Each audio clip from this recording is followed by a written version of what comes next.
ভালোবাসা কি এতটাও নিঃস্বার্থ হতে পারে, যেখানে একজন মানুষ তার প্রিয়জনের স্বপ্ন বাঁচাতে নিজের সম্মান, জমানো অর্থ এবং জীবন পর্যন্ত বাজি রাখতে প্রস্তুত? শুরুটা ছিল ঘৃণা দিয়ে, যেখানে একজন আরেকজনকে গুন্ডা বলে অপমান করেছিল, কিন্তু সেই ঘৃণার আড়ালেই জন্ম নেয় এক নীরব, নিঃশর্ত প্রেম। যখন এক পক্ষ আত্মত্যাগ করে যায় আর অন্য পক্ষ সেই সত্য না জেনে ভুল বুঝে আঘাত করে, তখন সেই অপূর্ণ ভালোবাসা কি আদৌ পরিণতি পেতে পারে? এমন একটি মর্মস্পর্শী কাহিনী যেখানে না পাওয়ার যন্ত্রণায় হয়ে ওঠে জীবনের সবচেয়ে গভীর উপলব্ধি, যেখানে ভালোবাসা মানেই বিসর্জন। ঠিক এমন একটি না পাওয়ার গল্প নিয়ে নির্মিত তোমাকে বুঝি না প্রিয় মুভিটি। যারা ইমোশনাল লাভ স্টোরি দেখতে পছন্দ করেন তাদের জন্য এই মুভিটি মাস্ট ওয়াচ। তাই আশা করছি গল্পটি হতাশ করবে না। তো চলুন শুরু করছি আজকের এক্সপ্লানেশন। রিক নিজেকে কালেকশন এজেন্ট বললেও তার কাজ গুন্ডামির চেয়ে কম নয়। কাজ শুরুর দিনই সে ঋণ গ্রহীতা বিকাশকে মারপিট করে এবং 3.5 লাখ টাকার বকেয়ার জন্য তার ফোন কেড়ে নেয়। বাড়িতে তার ভাই দেরিতে ফেরা ও ঝুঁকিপূর্ণ কাজের জন্য তাকে প্রায়ই বকাবকি করে। অন্যদিকে দাদি চান রিক সংসারী হোক, কিন্তু সে স্বাধীন জীবন পছন্দ করে। অন্যদিকে ঝিনুক একজন ড্যান্স টিচার। ক্লাসের মধ্যেই তিনি বাবার গুরুতর অসুস্থতার খবর পান এবং ছুটে যান। পরদিন সকালে রিক না খেয়ে 7 লাখ টাকার কিস্তি আদায়ের জন্য ঝিনুকের বাবা আশুতোষের বাড়িতে যান।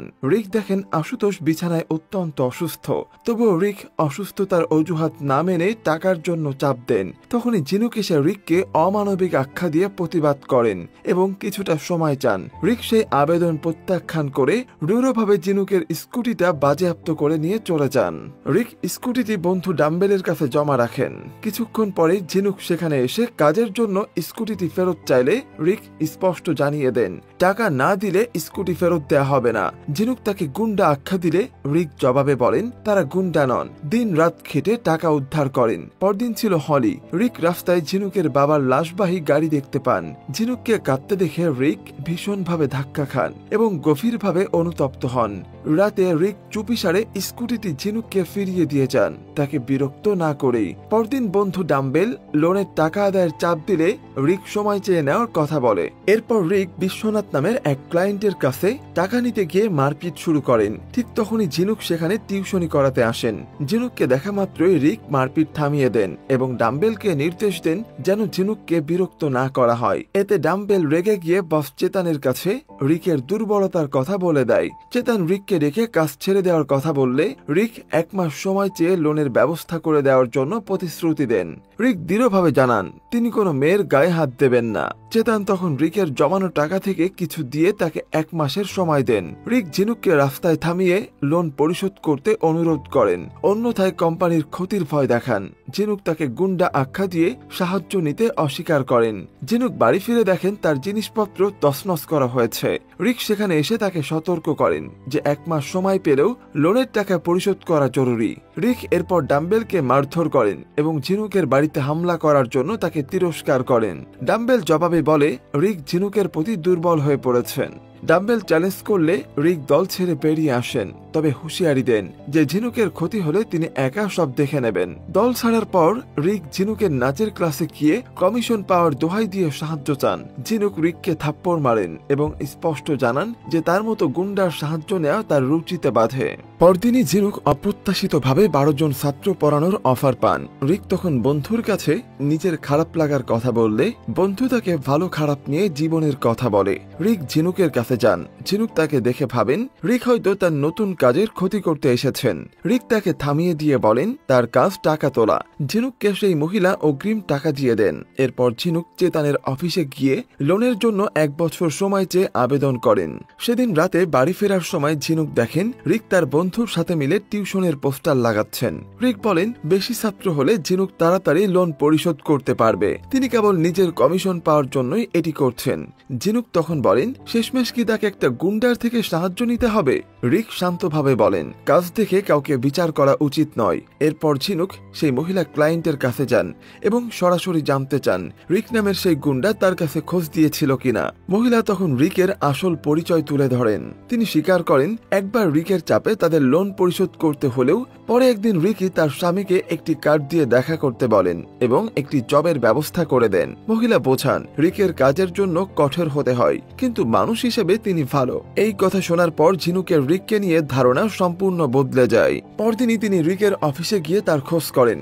ডাম্বেল জানায় রিক এখন আর সেখানে আসে না। ঝিনুক তখন রিকের বাড়িতে গিয়ে তার দাদির সাথে দেখা করেন। রিককে দেখে ঝিনুক হেসে দিলে বৌদি এবং দাদি তাকে উপরে ডেকে নেন। রিককে আসার কারণ জিজ্ঞেস করলে ঝিনুক লোনের সময় বাড়ানোর আবেদনের কথা জানান। রিক তাকে চিন্তা না করতে বলেন, কারণ তিনি রিপ্লাই পেয়ে জানাবেন। ঝিনুক বিদায় নিয়ে চলে যান। পরে রিক ঝিনুকের নাচের স্কুলের সামনে গেলে ঝিনুক তাকে আসতে বারণ করেন। রিক পাল্টা বলেন ঝিনুকও তো হুট করে তার বাড়িতে গিয়েছিলেন। ঝিনুক মজা করে জিজ্ঞেস করেন রিক কি গুন্ডামি ছেড়ে দিয়েছে।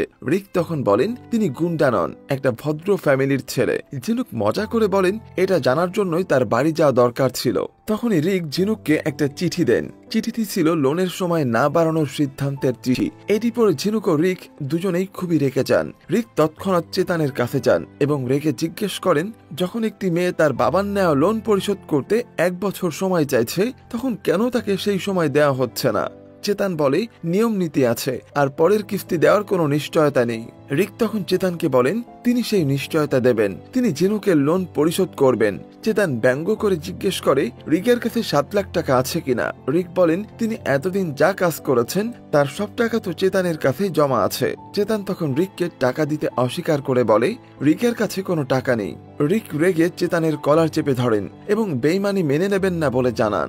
ডাম্বেল এগিয়ে এলে চেতান তাদের থামায়। রিক তখন কলার ছেড়ে রিকোয়েস্ট করেন যে তিনি কোনো টাকা চান না, শুধু সেই টাকা থেকে ঝিনুকের লোনের 7 লাখ টাকা যেন অ্যাডজাস্ট করে নেওয়া হয়। রিককে এত ভালোবাসতে দেখে চেতান জিজ্ঞেস করে এত ভালোবাসিস তাকে। রিকের রিকোয়েস্ট শুনে চেতান বলে ঠিক আছে, তোর জমা থাকা 10 লাখ টাকা থেকে 7 লাখ টাকা ওই মেয়ের লোনের জন্য অ্যাডজাস্ট করে নেওয়া হলো। পরদিন ঝিনুক রিকের সাথে চা খেতে দেখা করেন। কথায় কথায় ঝিনুক তার জীবনের একা থাকার গল্প বলেন।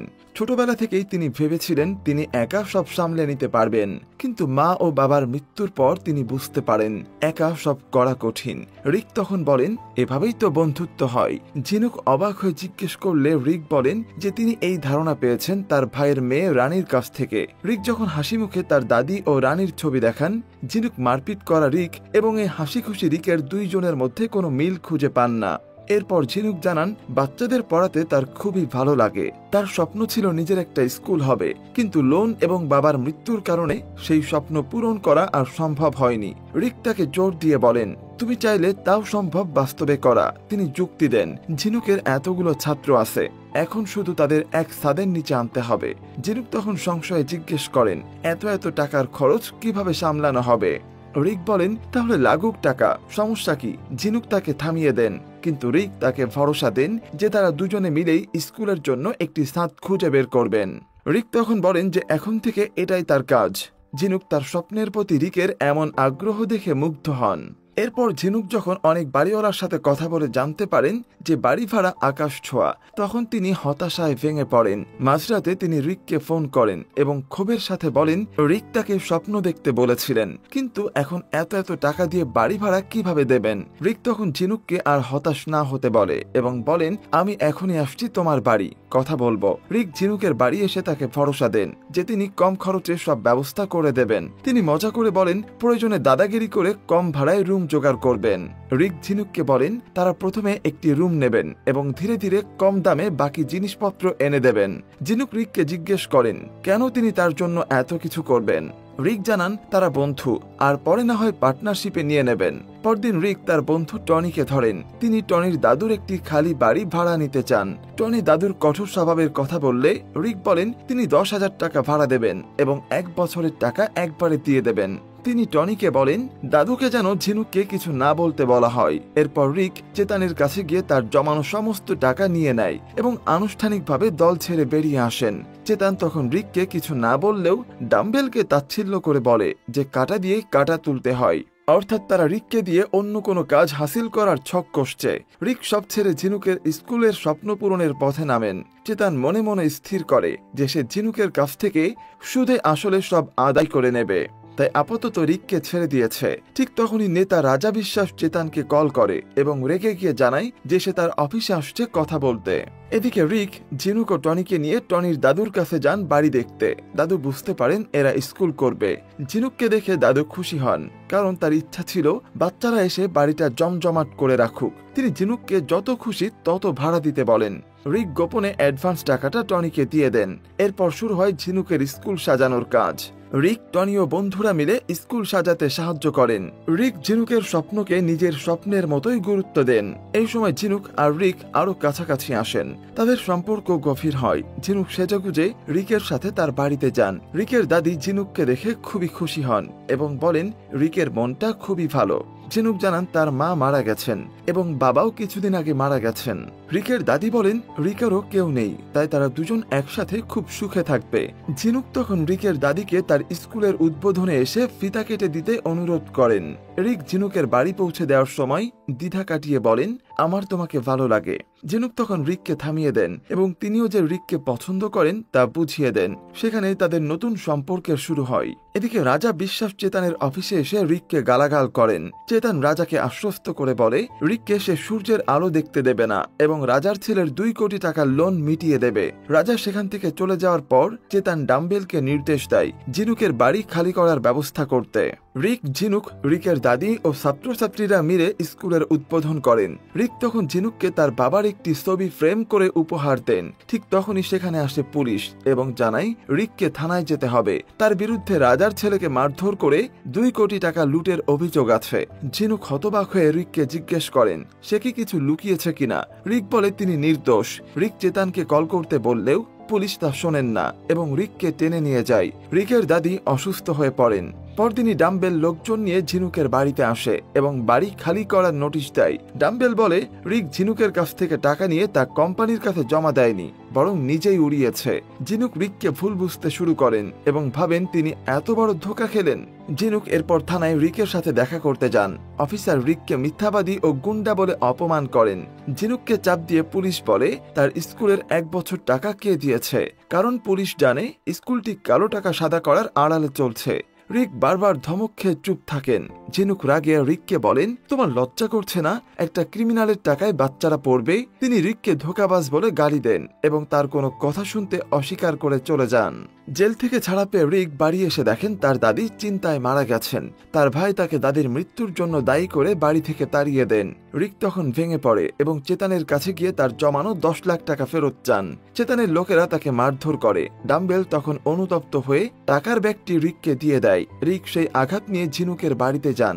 ঝিনুক তাকে দেখে চলে যেতে বলেন। ঠিক তখনই রিক বেহুশ হয়ে পড়ে যান। তার মাথা দিয়ে রক্ত বের হচ্ছিল। ঝিনুক তাকে হাসপাতালে নিয়ে আসেন। সেখানে টনি এসে ঝিনুককে সব সত্যি কথা বলে দেয়। রিক তার জমানো সব টাকা দিয়ে ঝিনুকের লোন পরিশোধ করেছিলেন। তিনি ঝিনুকের কাছ থেকে যে ইএমআই নিতেন তা একটি ব্যাগে জমিয়ে রাখ এবং স্কুলের ভাড়া ও সব খরচ দিয়ে দিয়েছেন। টনি জানায় কোম্পানির লোকজনের মারের কারণে রিকের আজ এই অবস্থা। ডাক্তার এসে জানায় রিক মারা গেছেন। রিকের ভাই, ভাবি ও রানী হাসপাতালে এসে কান্নাকাটি করেন। ঝিনুক অনুশোচনায় ভেঙে পড়েন। কিছুদিন পর ঝিনুক তার স্কুলের চাবি ডাম্বেলকে দিয়ে তালা দিতে বলেন এবং রিকের ভালোবাসার স্মৃতি নিয়ে সেখান থেকে চলে যান। রিকের এই নিঃস্বার্থ ভালোবাসার গল্পটি অপূর্ণই থেকে যায়। মুভিটির কাহিনী আপনাদের কাছে কেমন লাগলো সেটা অবশ্যই কমেন্টে জানাবেন। আর চ্যানেলে নতুন হয়ে থাকলে অবশ্যই সাবস্ক্রাইব করে রাখবেন। ধন্যবাদ।